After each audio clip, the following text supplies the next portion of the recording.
فکر میکنم خط وصل شده. بله، با سلام آقای سعدی علی پناه، خوش آمد به برنامه رهایی زن. سلام خواهر عزیزم، تشکر از همکاری تا. من سعدی علی پناهم، اینم شناسنامه ایرانیمه، اینم کارت حزبیمه، اینم کیسه برنامه. آقای علی پناه، چرا کلا تحصن کردید و در این چادر به سر میبرید و وضعیت امنیتی شما چگونه است؟ من سال 95 از ایران مشغول کار و کسبی بودیم. تو این مرد همه دنیا میدونن یه مرد از طریق کردستان عراق و کردستان ایران بازه، چه به قاطر باشه، چه به اسب باشه، چه به ماشین باشه، چه به کول باشه، مردم دارن کار و کسبی خودشان میکردن، از این ور جنس می بردن، از این ور جنس می آوردن. منم تو این را شروع کردم کار و کسبی. به یه پسر عراقی به اسم رزگار لطیف کریم من شریک شدم، آمدم این ور خود سلیمانیه، خورده آمدم شارعه. این یه زنی واسه من گرفت. تقریبا این رزگار اصلیت بچه کامرانه، مال رستای $100 کامرانه. این خانواده زن منم اصلیت مال اون برن از جدشا. الانم به شاید به همه چیز اثبات میکنن اصلیت ایرانیان، ولی این ور شناسنامه عراقی گرفتن. تو خلاصه من این زن گرفتم، برگشتم ایران. من هیچ مشکل سیاسی نداشتم، یا آدم بی سواد بودم. آدم دشمن داره دوستم داره تو محل، هر جور رفتار کنی، هر جور اخلاقت خوب باشه، بعضی مردم از رفتار خوشش میان، بعضی از بدش میان. گزارشات سر من شروع شد، من به عروض برگشتم ایران. گزارشات شروع شد، هر روز، در روز، هر یه ماه یه بار منو میکشوندن تو اطلاعات. به این شرایط اون دوران ترول بود تو کردستان عراق، تازه انتفاضه شده بود. حکومت اینجا نمیتونست امنیت اینجا را بپذیره، حکومت اقلیم کردستان.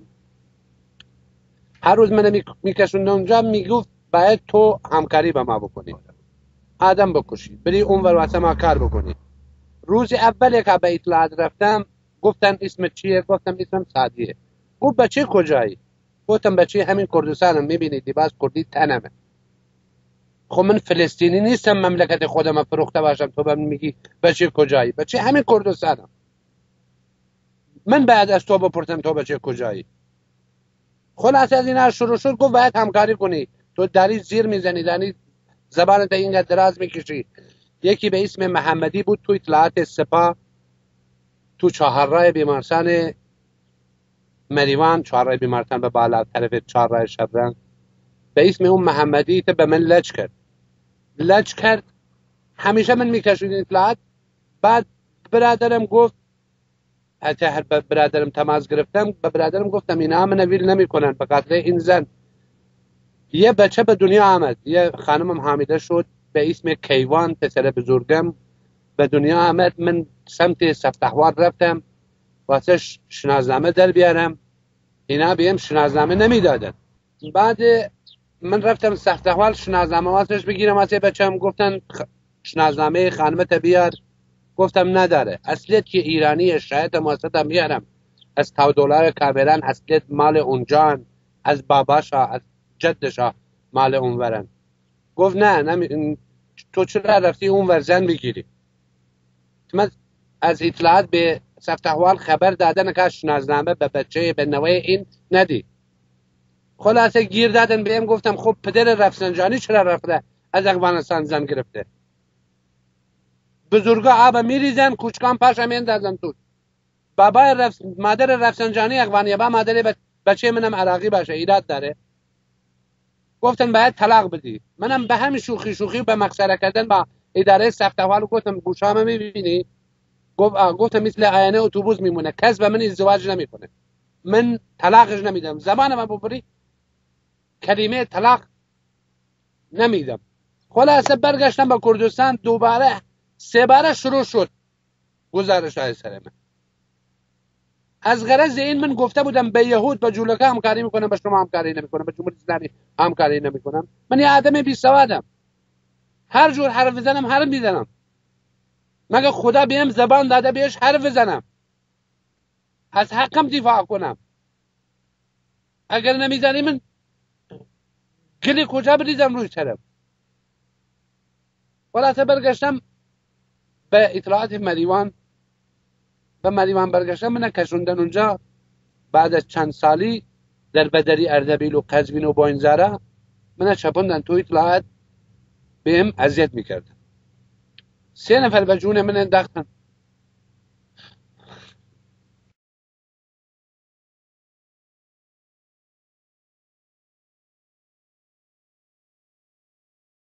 نه به شرفم راضی نشدم. الانم راضی نشدم. الان تو کردستان عراق یکی از اون اطلاعاتی که چند سال پیش تو کردستان عراق فرستاده بودن پیشم، اون حکت تجاوز به من کرده بودن. اونها حکت یه نفرش به من تجاوز کرد، یکیشا فیلم میگرفت، یکیشا گردن من گرفته بود.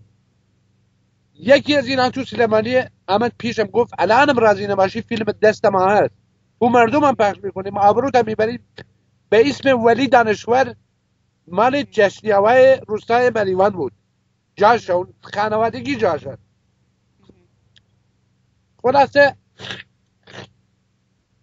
شالب دم اگر خلاصه من آمدم به امنیت آسایش سلیمانی خبر دادم. گفتم این همکاری به جمهوری اسلامی میکنه، این جاشه، این خلاصه آدم نادرستیه، نظری آدمای بیان از شما استفاده بکنن، از مملکت شما ترول کنن، نظرن اینا بکنن. گفت تو چجوری اثبات میکنی؟ من اونجا روم نشد بگم اینا به من این بلا سر من آوردن. الان به استطاعت خبری تهران به محمد پسر ناتنی شیخ حسن پسر سهیل رشیدی خود سلیمانی میشینه، زنگ میزنن بهش از خود استطاعت خبری، میگه کارها واسه من میکنی بکن، ترولا اون کارها واسه من میکنی بکن، نمیکنی مادر تو، پدر ناتنی تو، برادرت گرفتیم گروگان تو زندانن، شیخ حسن زیر شکنجه مرده، مادر تو برادرت هم میفرستیم پیش اون. مردم ایران مردم عزیزی بودن، اسلحه دوست نداشتن، آشتی دوست داشتن. مردم هم مجبور میکنن این جمهوری اسلامی، والله مردم هم مجبور میکنن، به مردم فشار میارن. والله مردم دوست نداره یک مروشم بکشه، ولی مردم هم مجبور میکنن. الان شیخ حسن سهیل رشیدی، پشتیوان رشیدی از طریق دولت واسه پیش من فرستاده بودن همکاری کنم. اگر همکاری نکنم فیلمم یک رو میره، فیلم اون جنایتی که به من کردن و سیاست های چپلشا. اگر همکاری راضی نباشم بیان من ترور کنم. از ترس فرار کردم آمدم اینجا. به هاوره گفتم عکس اون شیخ حسن، عکس اون سهیل، عکس اون پشتیوان، مدارک مشخصات بهش گفتم این طوریه. مردم گروگان میگیرن تو زندانهای ایران میفروستن، اینجا زنگ میزنن فکر فامیلش هم میگن اینا را میکشیم اگر واسه ما یه کاری نکنیم.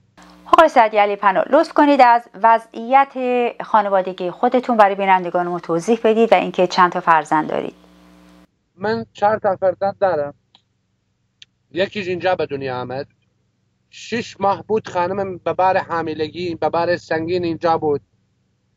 والله من 1 هفته یه سگ نگه داشتم اینجا مرد، اینجا تلف شد. نمیدونم خدا چرا من را نمیکشه. اینقدر نظافت اینجا کثیفه. بله آقای علی پناه، چرا کلا تحصن کردید و در این چادر به سر میبرید و وضعیت امنیتی شما چگونه است؟ 6 ماه و 20 روز ما اینجاییم. از 21/9 حساب کن، من سواد ندارم. از 21/9 حساب کن. روی اون پرچه هم نوشتم بیرون، روی چادرم نوشتم.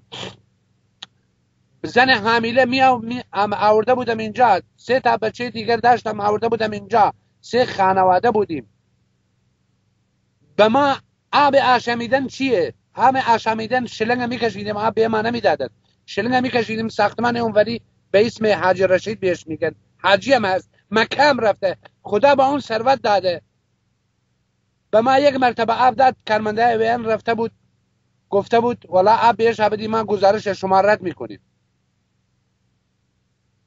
یک خونه اونوری هست اسمش کامرانه، 2 تا داداشن غذا یه 2 مرحله آوردن اینجا.